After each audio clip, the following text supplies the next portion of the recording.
Hi guys, welcome to another video. Today I'll be giving you Adam Sandler's top 10 best movies.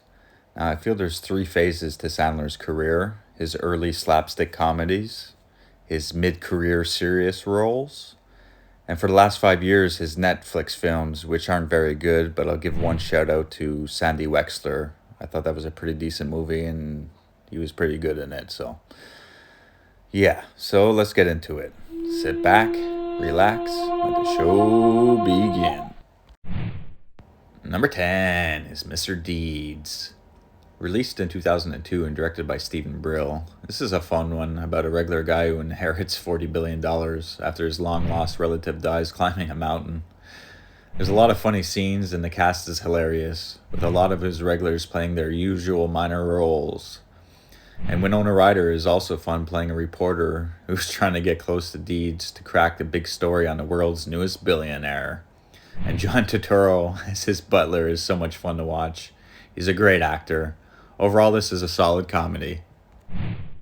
Number 9 is Punch Drunk Love. Released in 2002 and directed by Paul Thomas Anderson, who made another favorite of mine, Boogie Nights. Punch Drunk Love is an odd movie that's not for everyone. Sandler plays a conflicted, lonely guy who calls a love line, only to be scammed by the boss, played by Philip Seymour Hoffman. The next day, though, he meets a girl and falls in love. It's not the most entertaining film, but I love the look of the film, and Sandler's performance is top-notch. It's very fun to watch him try to figure out how to collect as much frequent flyer miles as possible. It's just a strange film, but it's enjoyable. Number 8 is The Longest Yard. Released in 2005 and directed by Peter Segal, this is a remake of the classic 1974 version starring Burt Reynolds. The remake is a fun one. Adam Sandler plays an ex-star NFL quarterback who lost his career for shaving points. He gets into an argument with his girlfriend, played by Courtney Cox, and he steals her car, leading the police on a high-speed pursuit.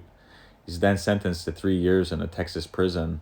And there he puts a football team together to take on the guards. There's lots of notable actors and wrestlers, but what I love most is that they bring back Burt Reynolds, and he came back to play a pretty big role. The Longest Yard is a fun time. Number 7 is Reign Over Me. Released in 2007 and directed by Mike Binder, it's a great film. Sandler plays a successful man whose life is turned upside down when his wife and daughter are killed during 9/11. Adam Sandler gives a fantastic performance. Don Cheadle plays his old college roommate who bumps into him after not seeing him for many years. Does a great job attempting to reconnect and help him through this difficult time. I love the New York filming locations, the story is top-notch, and the cast is solid all around. Reign Over Me is excellent. Number 6 is The Wedding Singer. Released in 1998 and directed by Frank Coraci, Sandler and Barrymore have played in other films together, but The Wedding Singer is by far the best one. It's hilarious. Adam Sandler plays a wedding singer who falls for Barrymore, but she's about to marry a jerk.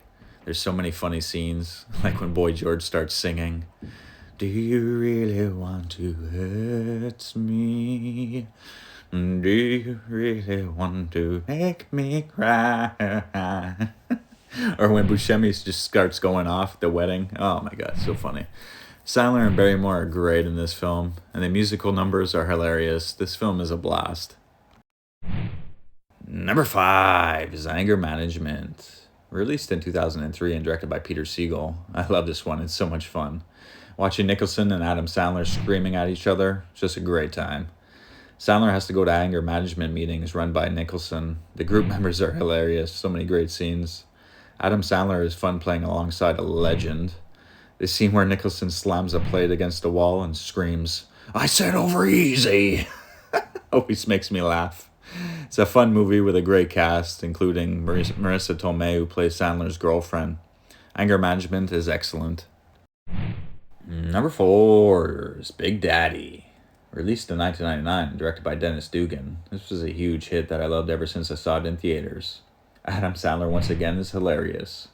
In the film, one day when lazing around his house, a kid shows up at his door, played by twins Dylan and Cole Sprouse. The kid's supposed to belong to his friend, but he doesn't know he even has a kid. Sandler starts growing attached to him while they figure out what to do. It's a fun comedy with lots of funny scenes. I've always loved when Rob Schneider, who plays the delivery man, tries to spell hippopotamus. Hip hop. Hippopotamus? The film is a blast, and I can't believe it's already been 20 years since its release. Number 3 is Billy Madison. Released in 1995 and directed by Tamara Davis, this is just a silly, hilarious, laugh-out-loud comedy. It really propelled Sandler's career. Adam Sandler plays a man-child who goes back to school to prove to his rich father that he's serious enough to take over the family business. Sandler is so funny. I love his drunk scenes talking to a penguin. And Norm Macdonald and Chris Farley are hilarious in their minor roles. This is a classic comedy. Billy Madison is just so much fun. Number 2 is The Waterboy.